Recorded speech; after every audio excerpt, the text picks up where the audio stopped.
Empirical formula. All right, now gets into kind of a whole different thing, and so this is kind of a little tricky sometimes.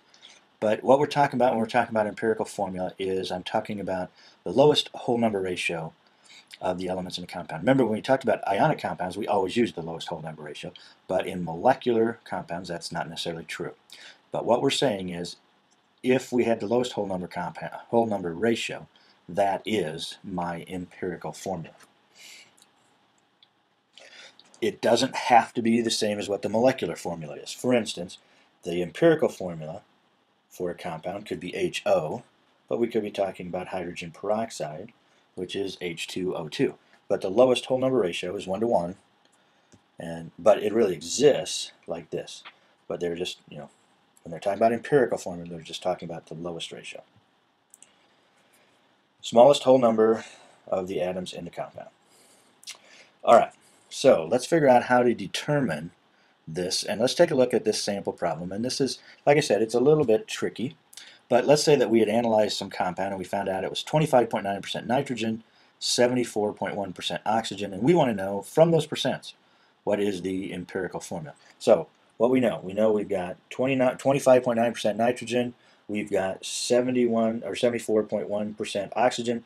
We know it's going to be something with nitrogens and oxygens, but we just don't know what the formula is.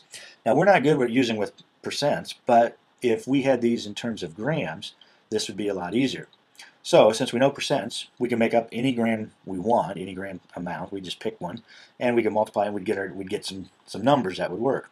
The easiest to do is, let's just say we have 100 grams, because if I have 100 grams, whatever my percent is, that's what my grams become. So that's easier. So let's just convert these. So notice I took 25.9%. We said, hey, make it be 25.9 grams. Take the 74%, made it be 74.1 grams. Now, what we're trying to do is figure out how many moles of the compound we have. So the next step here, what they're doing right here, is converting to moles. For nitrogen, the number of grams in a mole is 14. So the atomic mass is 14. And so we're going to put that in there. Now, notice that we did not use 28. It's, even though nitrogen is diatomic in this particular instance, it's not going to matter because we're talking about something in a compound already. I'm not talking about nitrogen gas. When we talk about nitrogen gas, oxygen gas, now we're talking about those. But here I'm talking about just nitrogen in this compound. Its atomic mass is 14. So what I did was I calculated out, hey, then that makes 1.85 grams. Do the same thing for oxygen. I find out I have 4.63 grams. So what that's telling me is those are the number of moles, I shouldn't say grams, they were moles, the number of moles that I have, and if I can figure out the ratio of between those, then I know my formula. Well, 1.8, it'd be great if they were 1 and 4 or something, but they're not.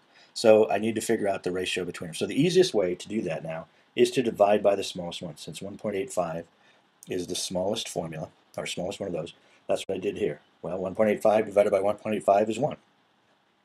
4.63 divided by 1.85 gives me 2.5. So I now know that I have a ratio of 1 to 2.5. Unfortunately, we do not have half atoms, so that particular ratio isn't going to help me. I need a ratio with whole numbers. In order to do that, I'm going to multiply both of these times 2. So the ratio is 2 to 5. So my formula for this would be N2O5. All right, now I know that that's a little bit confusing. So let's work another one of those problems together. Let's work the first one on 36 together. All right, so we've got some oxygen, 94.1%. We've got some hydrogen, 5.9%. All right, the first thing we want to do is convert those to grams. Pick 100 grams, it just works better. You could pick 23, but it'd make it harder. So let's pick 100. And let's say that I have 94.1 grams of oxygen. Therefore, I also have 5.9 grams of hydrogen. So step 1, change your percents to grams so that we can start to work with these. Step 2, change to moles. Okay, so to convert oxygen, 1 mole of O, not O2, 1 mole of O, 16 grams. 1 mole of hydrogen, 1 gram. 1 gram. So that's going to give me 5.9, and I'm going to calculate out what I get here. 94.1 divided by 16 is going to give me 5.88. We're going to call that 5.9.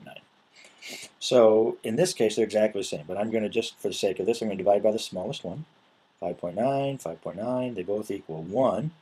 So those are my ratios. So my ratio is 1 oxygen to 1 hydrogen. Now, I know that it's probably written the other way around. It's HO. But normally just write them in the form in the order that they give them to you. All right, go ahead, see if you can do B. Get at least as far as you can, and then I'll work that problem also.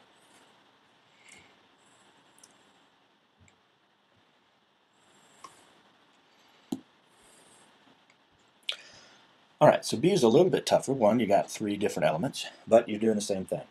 So you've got 67.6 grams of mercury, 10.8 grams of sulfur, 21.6 grams of oxygen, and first thing, just like all these, convert to moles. All right, so I gotta look up mercury, and it's 200.6, looks like. Okay, so 1 mole, 200.6 grams, 1 mole of sulfur, 32 grams, 32.1 grams, and oxygen, 1 mole, oxygen, 16 grams. Okay, so now if I calculate these out, 67, oops, clear that, 67.6 divided by 200.6 equals 2.36, that would be moles, and sulfur 10.8 divided by 32.1, 0.3, let's say 34. Okay, there is definitely a problem here because 67.6 divided by 200 does not give me 2 point. Well, how I got that? Alright. How about we try 0.34 when I do that? Okay. That sounds a little bit better. I thought that was a little strange there. 21.6 divided by 16 is 1.35. Now, the next step is always to divide by the smallest. So in this case, 0.34. So we're going to divide everything by 0.34. And I get 1, 1. And if I do that, 0.34, I get 3.97, which we're going to round off to whole numbers. You know, we're looking for wholes. You're either going to get a whole number, you're going to get a half, and occasionally you get thirds. But that would be about it. I've never seen much more than that. I suppose you could get fourths. I don't know if I've ever seen it, though. All right, so we've got 1 Hg, we've got 1 sulfur, and we've got 4 oxygens. Look at that. See, now that kind of looks kind of normal. So there's my empirical formula for that particular problem. Okay, why don't you try 37, see how you can do on that one. Come back and look in here when you're done. And occasionally you get thirds, but that would be about it. I've never seen much more than that. I suppose you could get fourths. I don't know if I've ever seen it, though. All right, so we've got 1 Hg, we've got 1 sulfur, and we've got 4 oxygens. Look at that. See, now that kind of looks kind of normal. So there's my empirical formula for that particular problem. Okay, why don't you try 37, see how you can do on that one. Come back and look in here when you're done.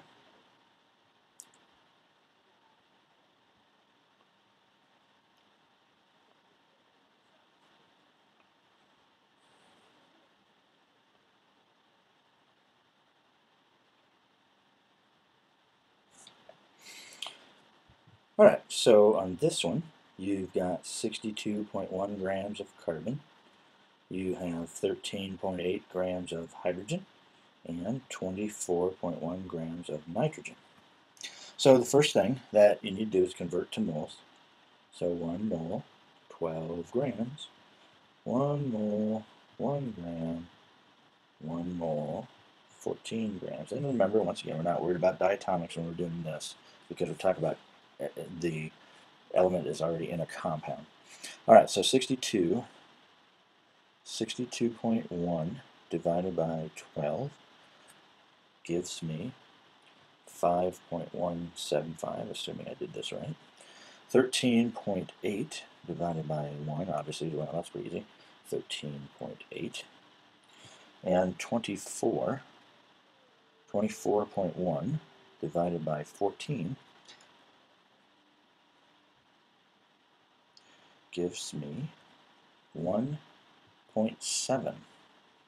Okay, so now we divide by the smallest one. So divide by 1.7. 1.7. 1.7. All right, so that one I know is going to be 1. 5.175 divided by 1.7. Ooh, that comes out real close to 3, so we'll make that 3. 13.8 divided by 1.7 comes out pretty close enough that I bet if I'd used 1.01, probably would have come out right. It comes out to be 8.11, and I'm going to round that off to 8. So here is my formula, C30H8N.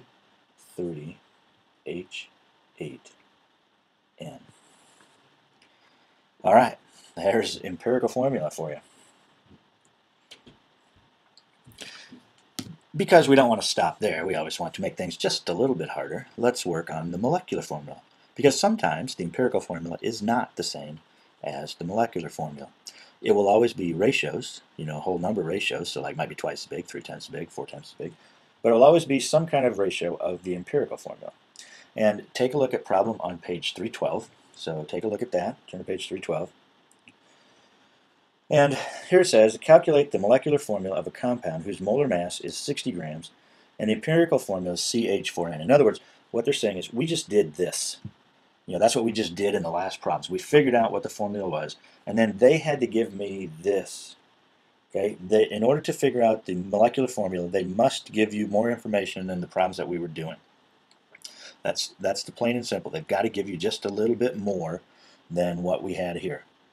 So here's what you need to do. You need to figure out, well, what's the formula, what's the molar mass of CH4N, and compare that to the 60.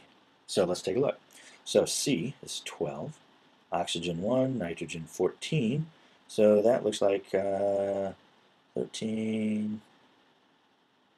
How about if I make that a 4 for my hydrogens? Because there's 4 of them. Good job, 16. And that equals 30. So 30 it's not 60, but it does go in there an even number of times, goes in there 2 times. So we know that 60 divided by 30 gives me 2. So what that's telling me is that this formula here is only, I need to double that to get to the molecular formula. So the right molecular formula would be C2H8N2. So once we know the empirical formula, we find the molar mass of it, divide that into the molecular mass that they gave us. They have to give us that. See how many times it goes in. However many times it goes in, that's what we do to our empirical formula. All right, try 38. See if you can do it.